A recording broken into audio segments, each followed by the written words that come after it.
New American Liberty League.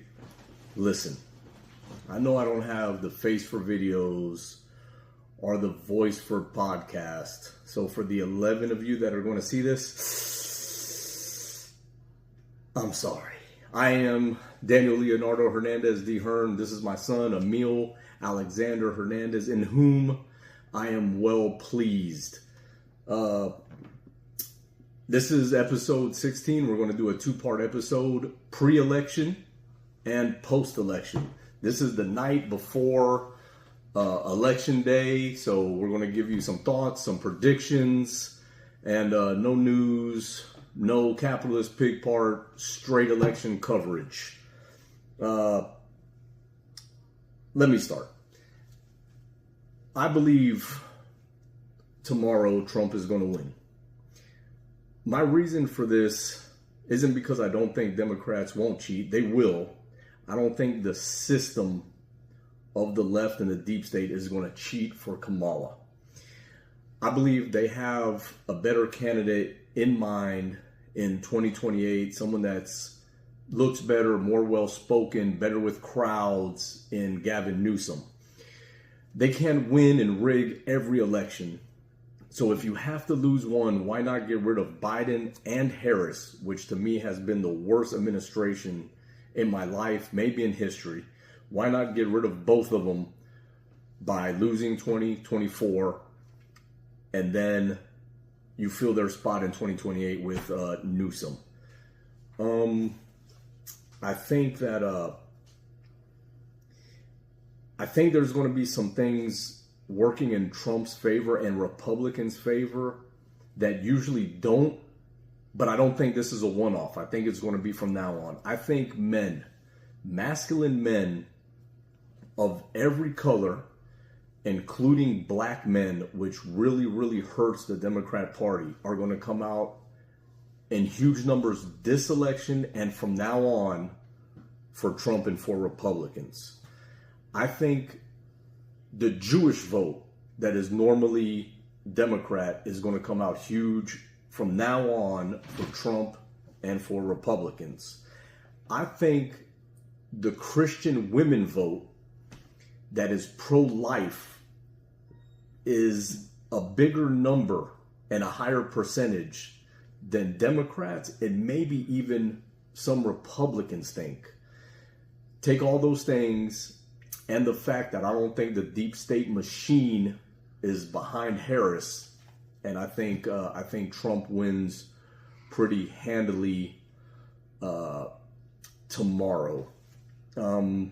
Also, towards the end of this election, it really started to feel like the left has already dumped Kamala. You had CNN doing a hard interview.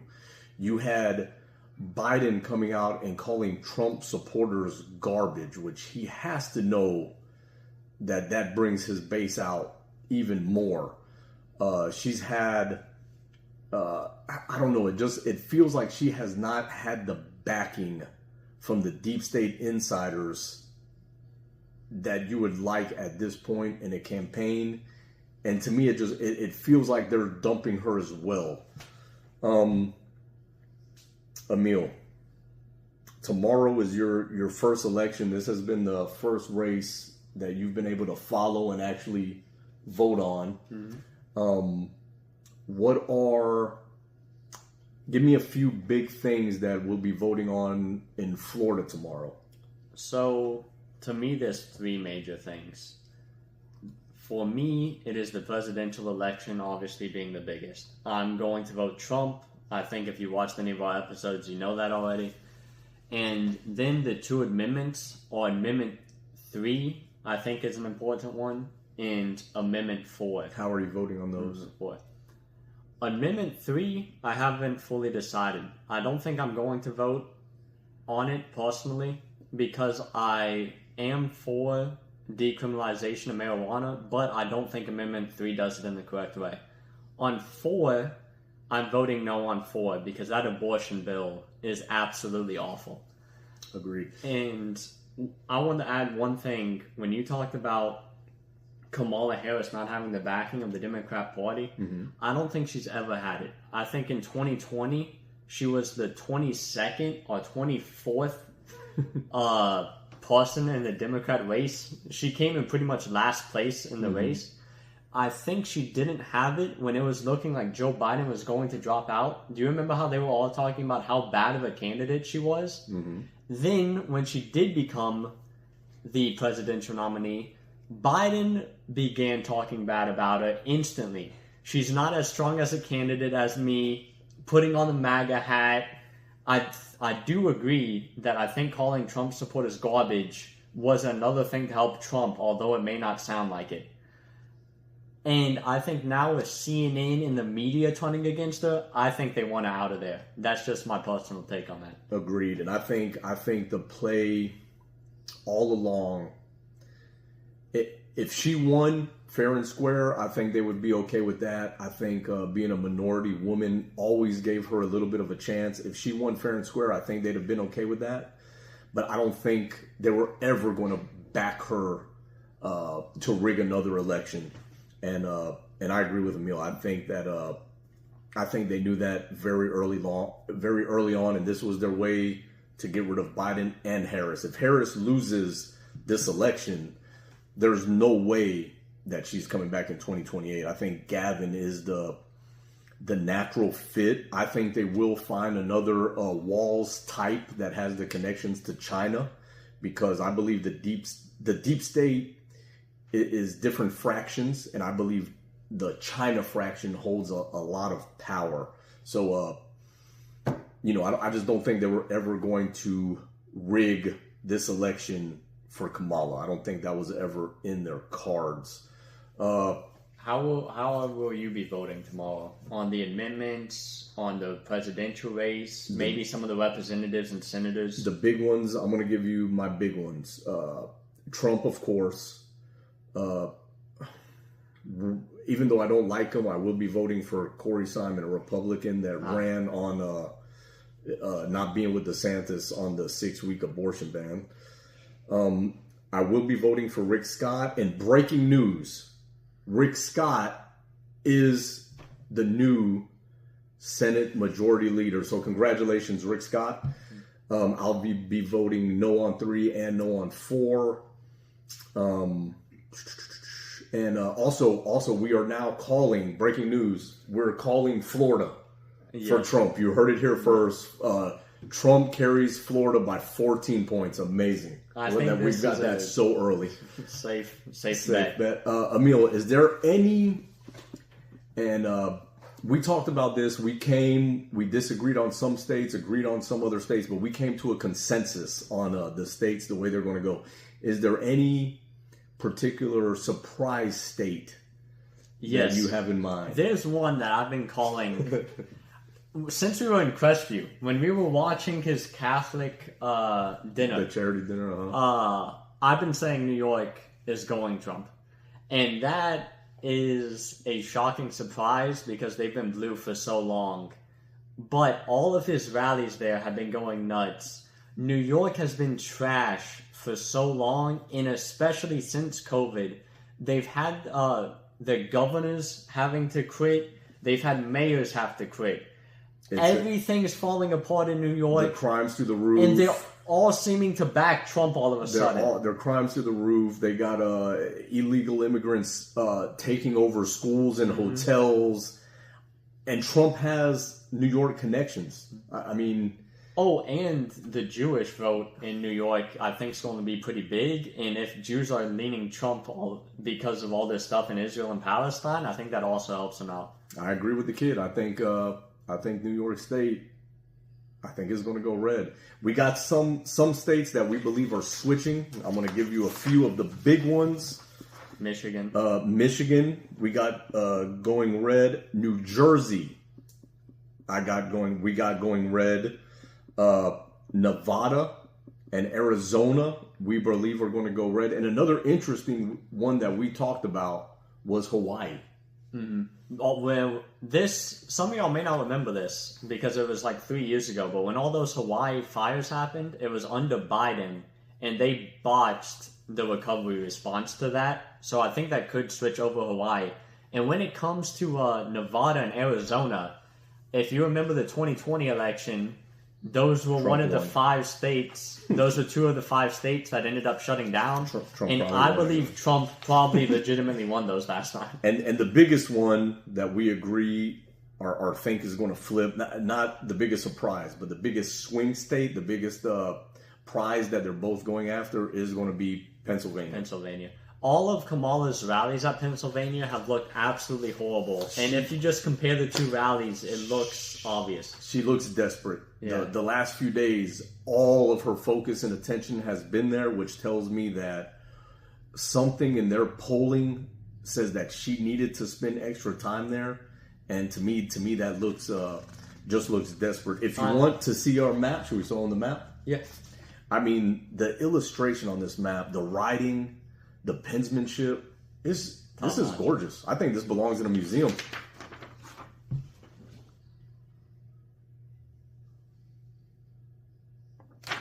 There you go. Also, with Pennsylvania, I want to add one more thing. If they rig any state, they've been trying to make Pennsylvania look like this is some really close tip of the iceberg. I think if they rig any state, it's going to be Pennsylvania. I think it has to be. I also think, I think there's other avenues Trump wins without Pennsylvania. I don't think Kamala Harris has it. I don't think she has it. So if that looks like it's going red early, I think the evening is done. I don't know if you're with me on this, but I also think because Trump is just going to bring so many people to the polls, and I believe a lot of traditional Democrats are going Republican, and I believe a lot of maybe hardened Democrats are actually going to stay home and not vote this time. I believe that Trump is bringing the House and Senate with him. I agree on that. I think House and Senate are both going to be Republican. I believe one of them's already Republican. The House. Yep. And yeah, I think this is going to be a blowout election. And I think what you said most importantly is about the people staying home. And I think the numbers that you can see that in the most is early voting. Democrats normally win early voting by a landslide. And the margins really aren't that huge. They're not coming out. I have 2 thoughts about early voting, maybe 3. The first thought is we need to get rid of that. If you're not overseas in the military, we need to get rid of early voting and mail-in voting. And make it a holiday. Make it a holiday. Everybody come out. I hate early voting, but if it's going to be legal, we have to win it, and it seems like this time we are. The other thoughts are, I think that in 2020, Democrats overperformed on early voting because of the fraud. And a question I have is, will Republicans' election day turnout be as big because of how much emphasis they put on early voting? So that just a couple interesting thoughts on early voting, something to watch for tomorrow. I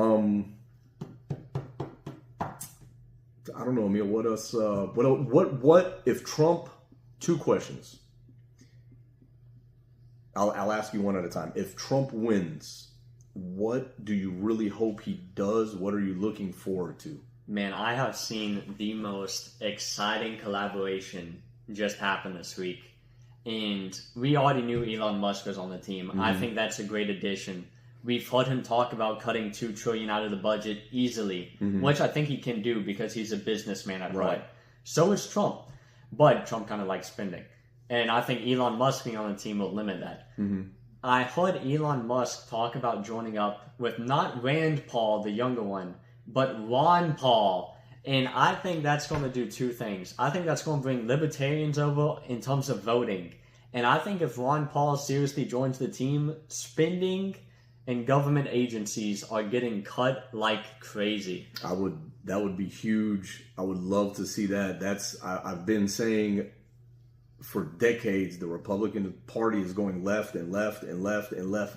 That would actually be a huge turn back to the right. A couple things I would love to see along with that is maybe even to go along with that, they kind of go together, but get rid of the federal education system. It's been horrible since it started in the 70s. Our spending is through the roof and our test scores have went through the floor. It is the left wing's indoctrination centers.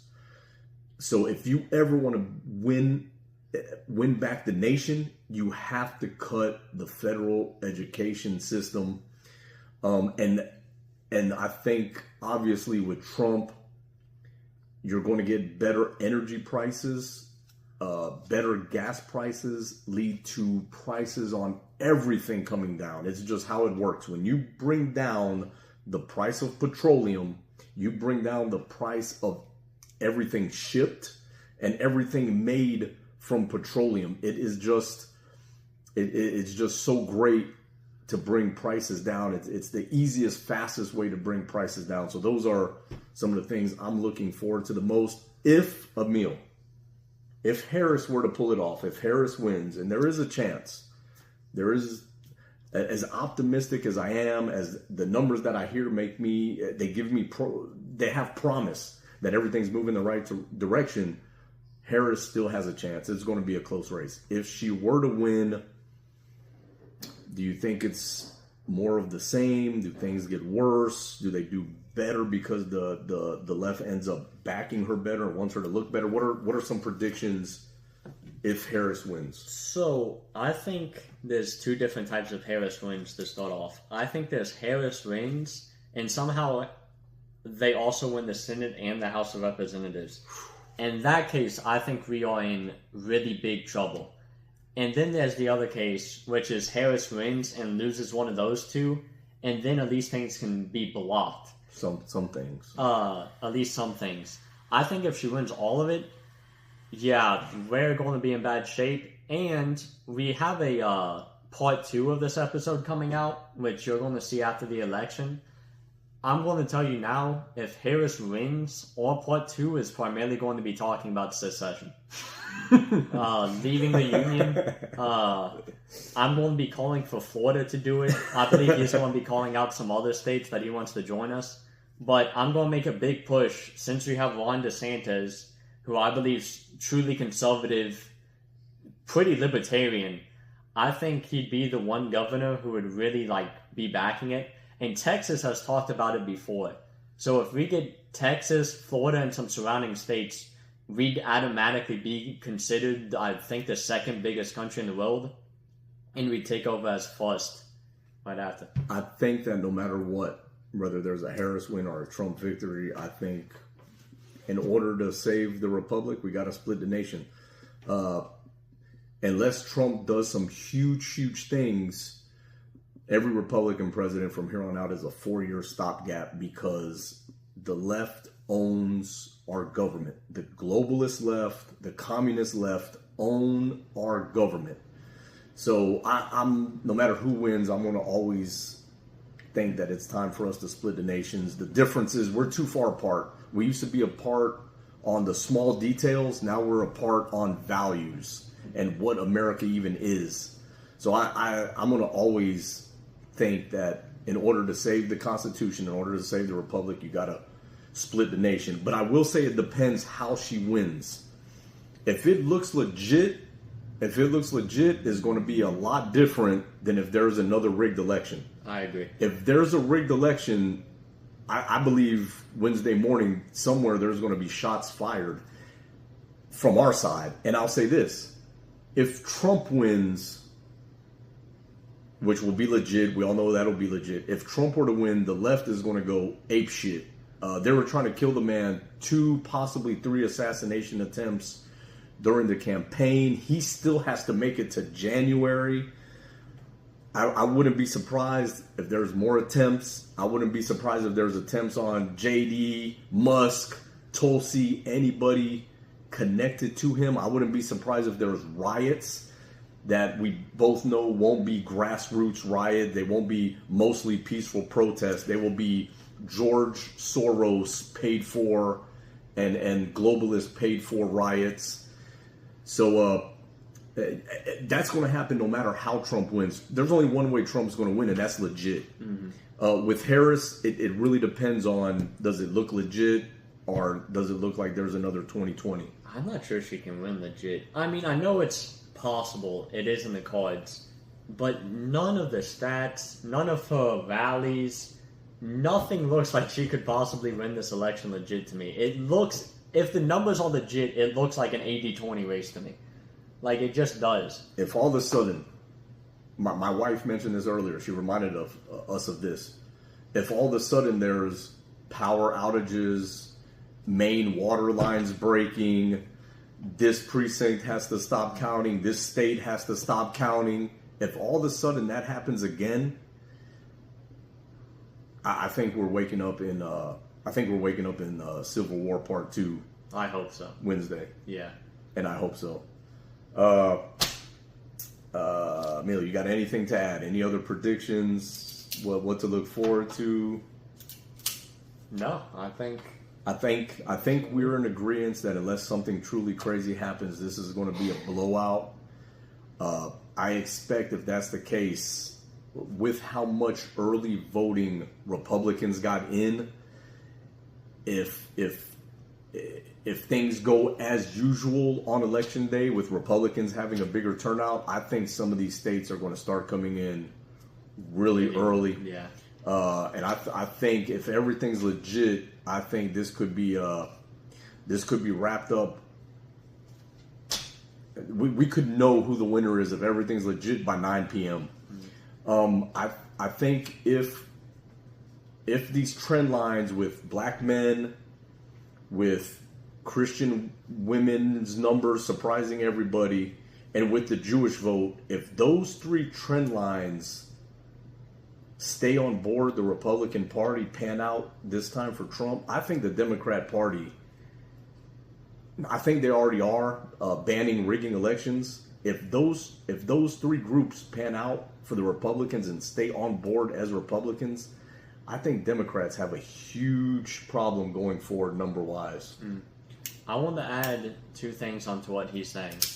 I think if Democrats win, there's only one policy that swings in their favor, and it's abortion. And if they win solely off that issue, that's a disgusting issue for our country. And our country is no longer going to be considered godly, I don't believe. And we're going to be judged. We're already probably not considered godly. Right. I want to add one more thing onto this. If Trump wins, I think we're going to not see the same Trump that we saw in 2016. I think we're going to see a significantly more conservative, and I believe we're already seeing that with who he's picking around him. Yes. And I don't think we're just going to see conservative for Trump. I think we're going to see truly like cutting down government, like it could not be seen in the past like 40 years. It could be huge. I think he has two things now that he didn't, or maybe that he wasn't coming into 2016. He truly understands now how evil government is and how leftist it is. And like Emil was mentioning, he truly has experience in government now, in politics now, in Washington, D.C. now, that he didn't have in 2016. And let me say this one last thing before we close it out. And we're coming back with episode 2. So, we'll know more by then. But remember this, no matter who wins tomorrow, God's will be done. At the end, it may look rough, but at the end, good will win. So no matter what happens tomorrow, just try to keep that in mind. Pray for this nation. Pray for this nation, for like-minded conservatives, and pray, like Emil was talking about, pray for the people that truly believe it's okay to kill a baby in the womb. Pray for them. Pray for them. Pray for this nation. Pray for Trump. And let's get out and vote tomorrow. Let's get out and vote. Too big to rig. Let's get out and vote in big numbers. And we are the new American Liberty League. Saving the Republic, one listener at a time. Nice.